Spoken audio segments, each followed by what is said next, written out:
this time, the 2024 elections is unlike the 1992 elections or the 1996 or the 2000 elections. Why do you say that? It's not also like 2004, 2008 or 2012 elections. Why? Neither is it like the 2016 and 2020.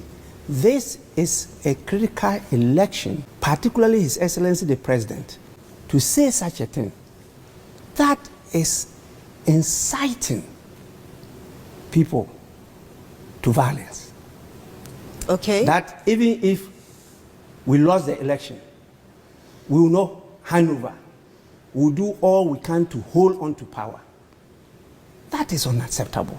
I was really shocked to hear that, because His Excellency the President knows that the power he's holding is not his. 6th of January 2025, His Excellency Nana Addo Akufo-Addo has no such power. He knows. He has no such power, so it's just an empty boast. Brutum fulmin. He cannot. He will not have that power. So he has nothing, not even an empty shell. The people are not afraid of the military. How many are they in this country? How many are the people? How many bullets do they have? How many will they kill? How many of them will survive? We've seen it before from country to country. So if there's any intention of using the military to threaten and intimidate the voter, they better think twice. Abusia mani atwa video bi so ewo TV3 for akache na abusia nsama aban Bagbin eka wo video ni mu no ese wani ese akachire wo utimu se aban Bagbin atete nsem bi e de afri na Nadonko Akufo-Addo ano saa nsem na ote afri na Nadonko Akufo-Addo ano no eno no aba TV3 so abepo ni nyina de ego kaka na adwene e de che na Nadonko Akufo-Addo wo che mu se power na ekuta no enye ne dia onkai hu se Ghanaians and it's a power na manum until 2024 eko sa power na enye ne dia biom omo vote o oman vote o omo vote man the party o oman vote man the party o power na enye ne dia biom so omo vote man the party a ebu for ene be win oman vote man the party nso a John man mahama ene be win we nsema aban Bagbin e ba bontene e be kan o kan a kire mu se wotete se na Nadonko Akufo-Addo ekeka se 2024 omo hand over power no emfa ma John mahama so wini a but o kama na tiase se won kan hunu se wontimi mfa kotakosem enye bibi opebia na se wontimi mfa aye military no enhunahuna obia e wo Ghana ha se voti ewie 2024 a ade ebetimi aye ne se ye gye mmra no ana se ye gye eyetumi no e de afri nsem e de manipa foforo eno nko a na ebe ya they be recognizing say this particular person the last year da wodi ewo presidency enie but apart from no we need to me bi obetim dey bibia won kan hu ni say enu na chi na bato na chi no to me na ekuta no just empty shell and the one tena bonten hu na nkofo abusia we yesem aban Bagbin e ba bonten e be kan anyone na wode ma na Nadonko Akufo-Addo without wasting my time no ehwe video no comment section also you already kire wadwene when you first number channel so more than subscribe FMIN. Nothing happened until recently that the Peace Council came in. And the Peace Council came in also through the back door. He didn't do it properly. So Addo was right? 100%. He was 100%, and that has now ignited this flood of concern by many. And so you see, apart from me coming out to say that no, something must be done, the Peace Council then initiated some efforts, and their attention was drawn to the fact that since the 2020 elections, since the Ayawasu by-elections, a number of things happened. Commissions were established, reports were presented, recommendations were made. There were some statements that they will be implemented, and nothing has happened. So that we are moving to another.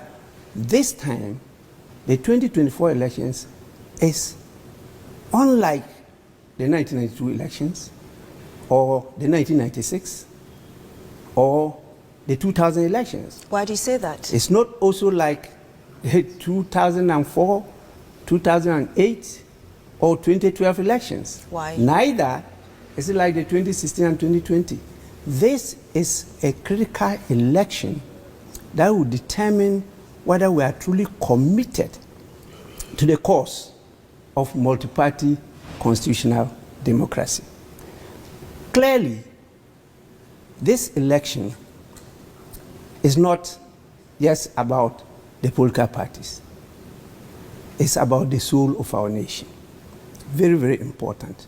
And so to have very experienced political leaders, particularly His Excellency the President, who started politics at a very early age because of his parenthood, and who was an activist in the CPP party, grew up to be the president of Kwame Nkrumah Youth Forum, and after the 1966 election, joined the United Party, Progress Party, now MPP, to come out after all that experience, a legal luminary, to say such a thing, that is inciting people to violence.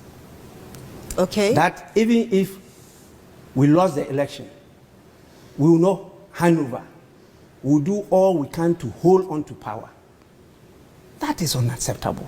I was really shocked to hear that, because His Excellency the President knows that the power he's holding is not his. It's for the people, particularly the voters. And the people voted and gave him that power. Once they vote you out, he even is ending his 8 years period. At the 6th of January 2025, His Excellency Nana Addo Dankwa Akufo-Addo has no such power.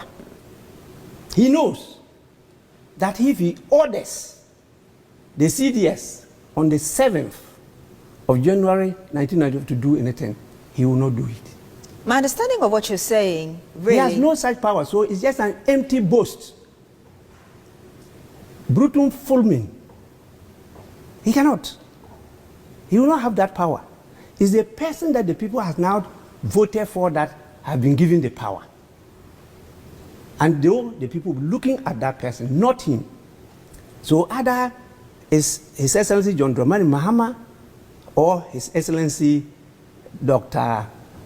Mahmoud Bawumia. Mahmoud Bawumia. You do not think so that... those are the people that will have power, and those are the people that Ghanaians will now be listening to, not to him. So he has nothing, not even an empty shell. What we do is just a ceremony to show that power has now shifted from the former to the newly elected person. You do not think that those comments were deep expressions of, I really wish that Bawumia would take over the reins of power from me? You just said it. What prevented him from using that same language? It's my wish that MPP should win the elections and Bawumia will take over from me. But if you go and say categorically, I will not hand over power, as if the power is still in your hands. But by that time, it's not in his hands. You just gave his history there, where he started from before he even became president.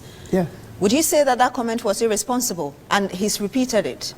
Well, His Excellency knows better. You know, in mature democracies, they will take actions more than what we will do. That would have soiled all his records as a politician. You know, and all those descriptions people make of him in terms of law and the defense of human rights or the media, and also his record as a president. This cancels out all. It doesn't show that he's a Democrat and that he believes in multi-party democracy. If I hear what you're saying, you were disappointed when you heard that. Very, in fact, I was shocked. Was at least expected His Excellency to say such a thing. But in addition to that, you just brought to the fore again a statement made by Brian Champon, and he's repeated it. He's a member of parliament, a parliament you oversee. Have you done anything about it? How do you see that, first of all? Brian Achampong is scarcely in Parliament. You see, that is another thing that we have to do. You see, political leadership is a different ball game. You just don't trust untried and untested hands straight from birth into leadership position. How do you They mean? have to be groomed. They have to be tutored. They have to be mentored. They have to grow to it. They must have hands-on experience. And so the system we are running is a system that is damaging the growth of this country. Brian doesn't Where have the people- experience. Where? In politics? Zero. He just elected as a member of parliament and is made a cabinet minister. He has no knowledge about the public sector, about governance, about politics, and he is now going to lead the whole sector.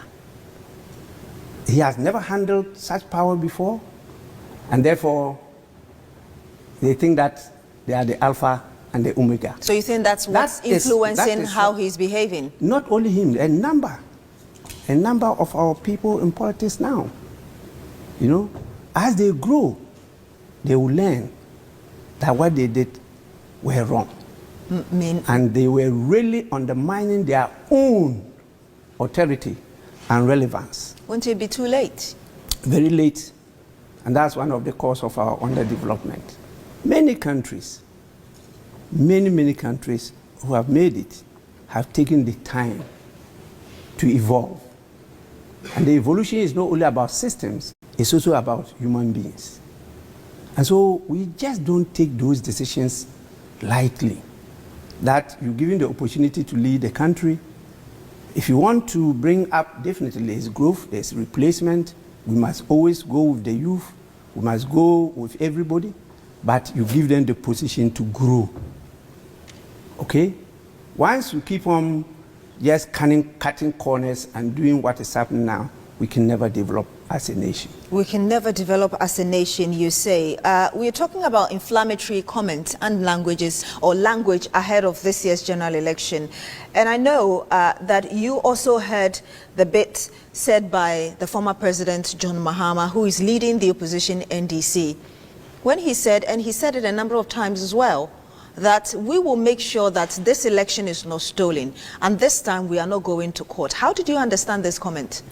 The first part deals with vigilance and ensuring that the right thing is done. That this time around, what happened in 2020, where brute force was used at some stations to take away the decision of the people, we will not allow that to happen again. Which meant that there's a loss of trust in the process and in the Electoral Commission. And so if the Electoral Commission is not going to take up the mantle together with the other stakeholders, particularly the security agencies, led by the Ghana Police Service. And note, it is not Ghana Police Force. It is Ghana Police Service. And they are to deal with the maintenance of law and order.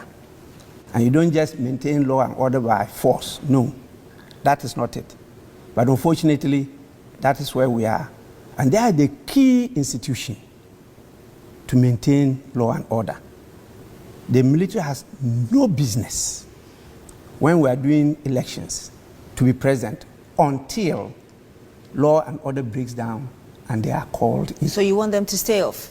Completely. I have stated it a number of times that we would not want to see our military moving around.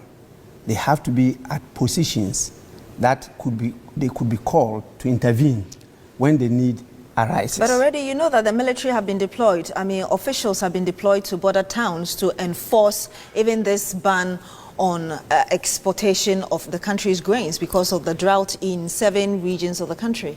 That is catastrophic and a complete exaggeration of the situation, just to create a platform to go in for a facility. And who knows how that facility will be applied.